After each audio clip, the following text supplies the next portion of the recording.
반갑습니다. 영원선입니다. 자, 이번 시간에는 바이낸스 전략 연산, 바이낸스 선물 전략 연산 코드에 대해서 강의하겠습니다. 기본적으로 지난 시간 이시버 할 때도 설명을 드렸지만 바이낸스는 업비트와 해외 선물의 짬뽕입니다. 간단하게 얘기해서. 어, 그래서 코드들이 유사하게 이제 다 본 것들일 거예요. 안 본 건 코드가 없어요. 그러니까 업비트랑 해외 선물의 짬뽕이니까 그죠? 빠르게 진행하겠습니다. 음. 바이낸스 트레저지 틱이 이제 바이낸스 전략 연산 클래스고요. 이제 코드를 보면 간혹 이제 요런 것들이 있어요. 요런 것들. 그죠? 우리가 코드 설명하다 보면 요런 것들이 있는데 요걸 한번 지워 볼게요. 어떻게 되는지. 이렇게 지우면 사용되지 않은 이 스트레러지 안에 함수들이 요렇게 사용되지 않았다고 다 뜹니다. 근데 우리는 실제로 그 EX21을 통한 이 전략 연산에서 사용이 되잖아요. 그죠? 그래서 그 부분을 없애기 위해서 이 오류 표시를 경고 표시를 없애기 위해서 지금 요거를 쓰는 거예요. 어. 이게 No inspection by unused local, 그러니까 사용되지 않은 거 알려주는 거를 알림을 끄기 위해서 요 클래스에 한해서 요걸 쓰는 거예요. 그러면 코드가 이제 오류 없이 깔끔하게 이렇게 표시되잖아요. 그런 용도로 요걸 쓰는 겁니다. 요거 외에 뭐 다른 것들이 몇 개 또 있어요. 뭐 가령 하나 예를 들어 보면 스태틱이 또 있을 텐데 어 q 테스트 요런 거, 요런 거 타입 체커를 할 필요가 없는데 이렇게 타입 체커를 하기 때문에 요런 것도 그것도 No inspection by type 체크잖아요. 그죠? 요것도 마찬가지. No inspection by augment list 요것도 그죠? 그런 게 무시해도 다 동작을 하기 때문에 요렇게 해 놓은 거예요. 제가 간혹 이제 코드를 수정하거나 아니면 이제 이게 왜 필요하냐면 어 우리가 이제 어떤 함수나 어떤 이름 같은 거를 일괄적으로 변경할 때 컨트롤 쉬프트 R을 눌러서 그런 애들 뭐 찾을 수 있어요. 뭐 가령 뭐 설정을 변경한다고 치면 어 뭘 할까요? 어 뭐 저해상도 이 글자를 변경한다고 치면 이렇게 다 검색돼요. 그죠? 그래서 요걸 바꾸면 이렇게 되는데 가령 이제 글자 같은 게 한글 같은 경우를 바꾸면 오류가 생기지 않는데 이런 이제 그 오브젝트 파이큐티 오브젝트의 이름이라든지 그 위젯의 이름이라든지 이런 게 이제 바꿀 경우가 간혹 있어요. 그러면 이런 컨트롤 쉬프트 R을 해서 바꿔 버리면 간혹 오류가 날 때도 있습니다. 뭐 사용하는데 바꾼다든지 이러면 또 오류가 나겠죠. 그럴 때 제가 다 하고 나면 코드 검사를 돌려요. 코드 검사. 그러면 이한 번에 전부 다 코드를 검사해 가지고 알려주거든요. 어디가 오류가 있는지. 근데 지금은 이제 코드가 이래 많아도 오류가 하나도 없어요. 지금 52,000 줄이네요. 현재 기준으로. 52,800 줄인데 코드가 하나도 없게 만드는데 뭔가가 오류가 나면 바로 저기에 검사하면 바로 뜨겠죠. 그래서 그 스톰의 코드를 다운받아서 규칙 파일을 업데이트하고 나면 하나의 오류가 없는 경고도 없는 미세한 경고도 없는 파일이 보이게 되는 겁니다. 완벽주의자예요 저는. 넘어갈게요.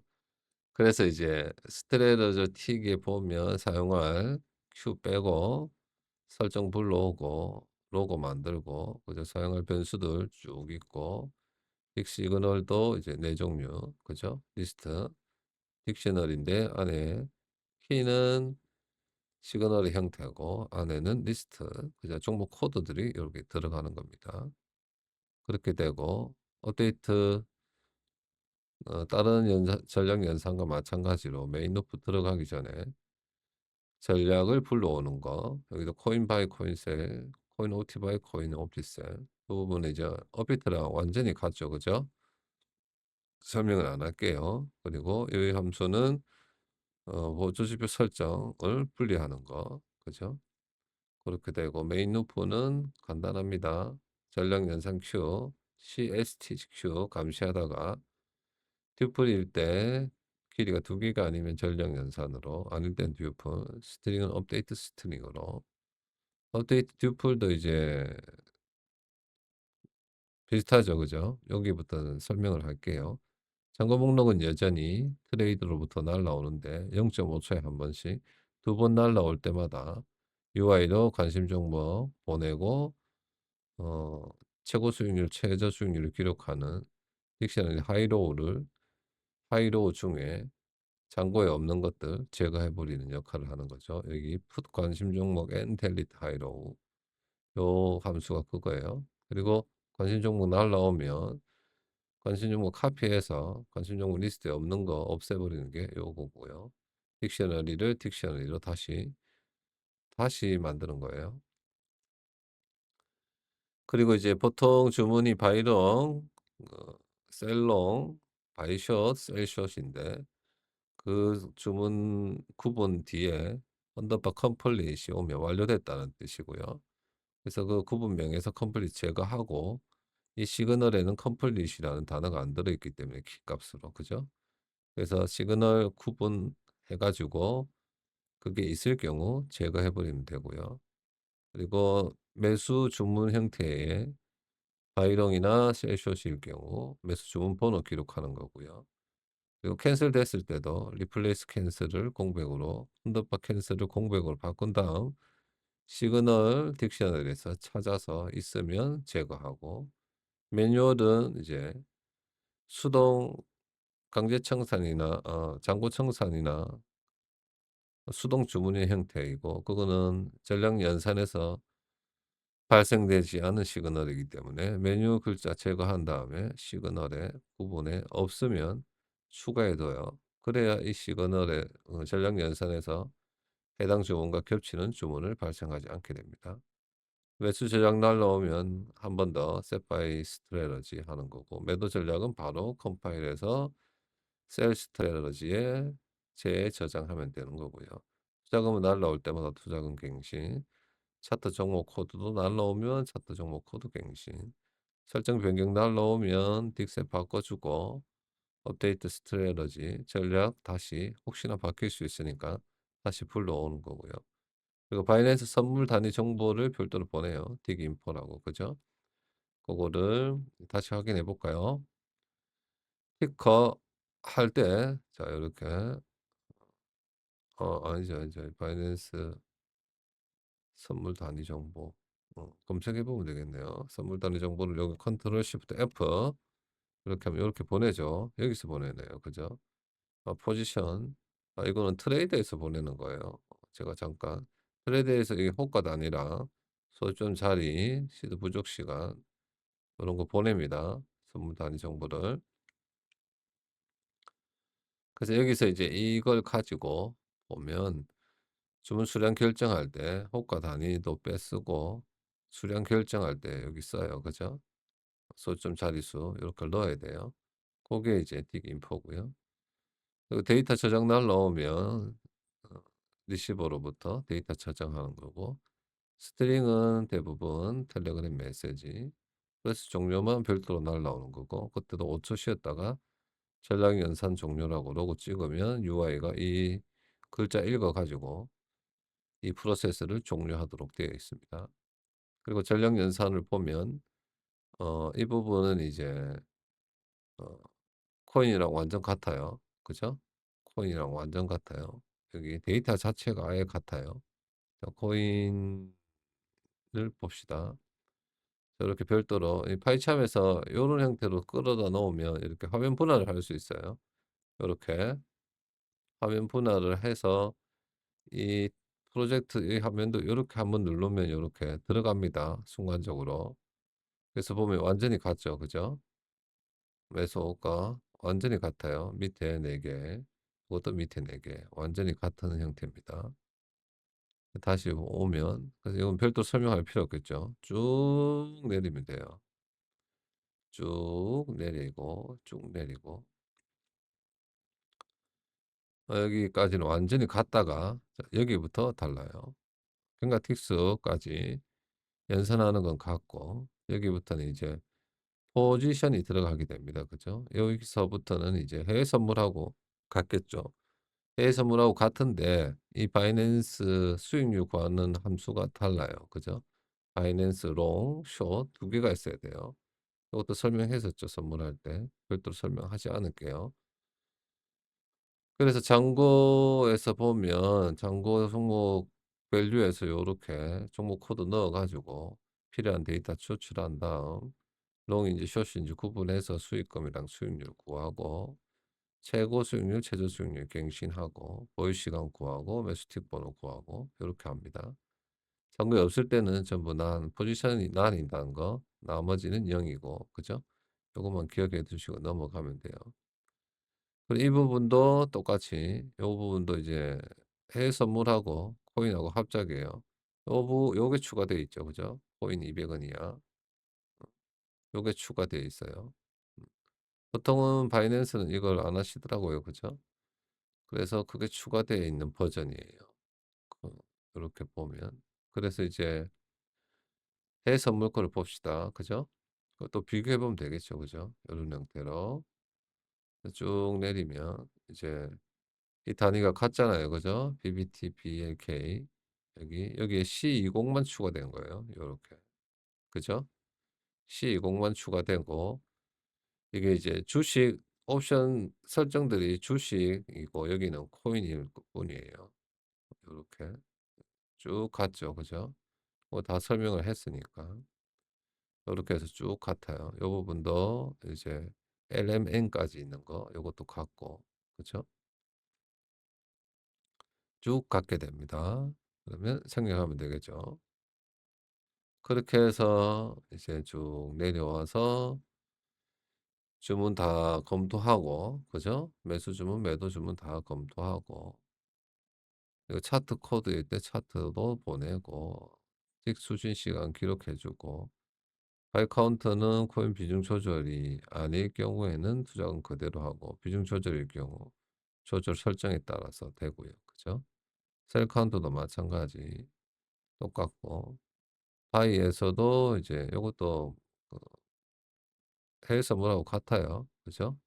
다시 한번 설명을 하면 파이는 해외 선물용 시그널은 이런 형태예요. 바이 같은 경우 어 바이 같은 경우 이래 바이롱인지 바이롱 또는 셀 숏일 때 이 바이 신호를 바이롱만 보내요. 근데 두 개 중 하나인데 바이롱이 아니면 셀 숏인 거잖아요. 그죠? 그리고 마지막에 이제 매도는 이제 포지션이 롱일 때만 셀롱이어야 되고 포지션이 숏일 때만 바이롱이 돼야 돼요. 바이숏이 돼야 돼요. 그죠? 요렇게. 그래서 요렇게 되는 거예요. 그래서 보면 신호가 보면 이제 바이롱인지 구분을 바이롱이면 바이롱이고 아니면 셀숏이겠죠. 그죠? 그래서 그 구분대로 이 구분대로 요렇게 시그널에 넣고 그죠? 이 지정가일 때는 기준 가격에서 호가의 차이만큼 트레이더가 가격을 변동해서 주문 가격을 정하기 때문에 기준 가격만 정해서 보내면 돼요. 그죠? 그래서 설정의 매수 지정가 기준 가격이 매도 1호가일 수도 있고 매수 1호가일 수도 있어요. 요 세 개 중에 하나예요. 그래서 세 개 중에 하나를 기준 가격으로 변동한 다음에 중요한 건 이제 매수랑 롱이랑 숏이랑 반대이기 때문에 롱은 일반적으로 매수의 매도 호가에 매도 1호가 기준이가 되는 거고 매도 1호가 같은 거고 숏일 때는 반대로 매도 1호가로 선택하면 매수 1호가로 해야 돼요. 그 부분이 명심해야 되고요. 그리고 시그널 구분에 어펜더 하면 되고 넘버 구하면 되고 그렇게 해서 트레이더로 주문 시그널을 전송하면 되는 겁니다. 시장가일 때는 그죠. 요 부분도 주의해야 되죠. 그죠. 바이동일 때는 매수 시장가, 매수 호가랑 잔량, 그 숏일 때는 매도 호가의 잔량에 되는 거고, 거기에서 이제 매수 시장가 범위를 넣으면 매수 범위만큼의 호가랑 잔량이 나오는 거죠. 그래서 여기에 혹 매수 매도 구분을 안 적고 호가랑 잔량이라고 적었다는 거. 그죠? 요거 맹심해야 됩니다. 그리고 예상 체결가는 여기는 나누기 8 이에요. 라운드 8. 라운드 8에서 보냅니다. 최소 단위가 이거예요. 바이낸스 선물은. 그리고 매도 쪽도 보면 유사해요. 유사한데 여기도 똑같이 기준 가격 할 때 이렇게 반대로 해야 된다는 거. 그리고 호가랑 잔량도 롱일 때는 일반적인 주식하고 같지만 셀일 때는 숏일 때는 반대 방향 호가 잔량을 써야 된다는 거. 매도기 때문에 매도 시장가 잔량 범위가 적용이 되고요. 그렇게 해서 예상 체결가 라운드 8에서 구하고 시그널 보내면 되는 거죠.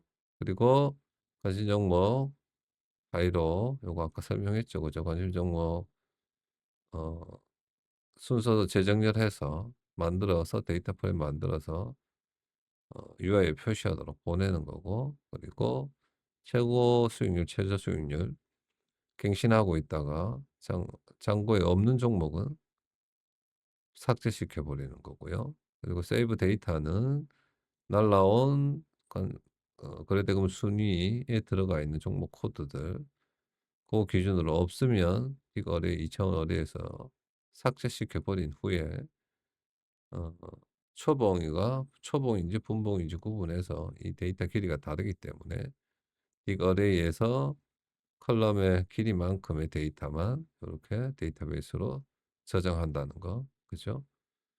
그리고 코인 같은 경우 전력 연산이 하나라서 프로세스 종료를 바로 보내면 돼요, 전력 연산으로.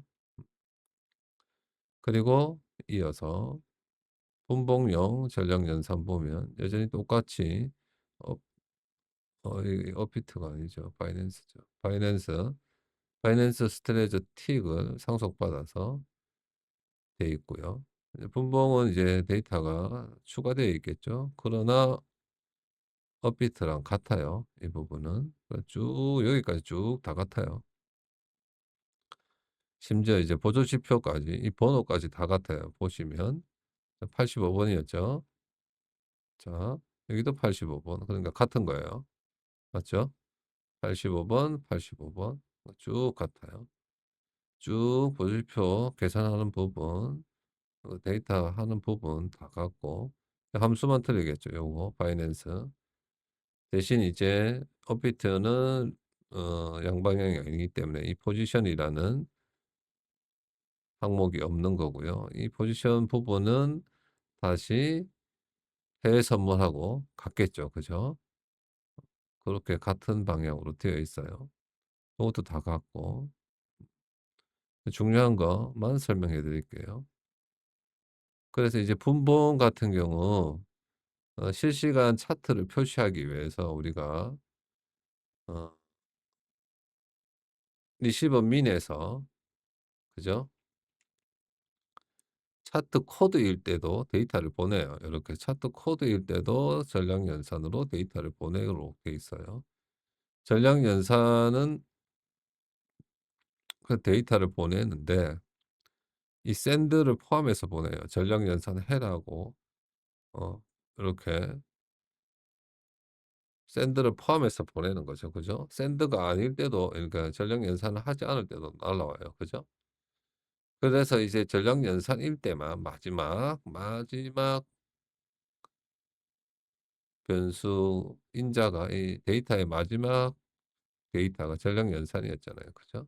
그래서 이 전량 연산일 때만 전량 연산을 하게 되는 거고 아닐 때는 데이터 길이만 계산했다가 차트 코드랑 종목 코드가 같을 때 그러니까 이 U 데이터는 전부 다 계산이 다 돼 있어요. 그죠? 여기까지는 데이터까지는 쭉 계산했다가 전량 연산이면 그 딕셔너리 어레이에 갱신이 돼 있으니까 이거 그대로 차트 어레이라고 해서 보내면 되고, 정렬 연산이 아닐 경우는 기존 데이터에서 새로 만든 유틱 데이터, 그러니까 실시간으로 표시됩니다. 분봉 차트도 그죠? 그 대신 저장은 하지 않아요. 그죠? 저장은 전량 연산일 때만 저장된다는 거, 요 딕 어레이에 요런 형태로 되어 있다는 거, 요거 명심해야 됩니다. 두 번 다시 잊어버리시면 안 돼요.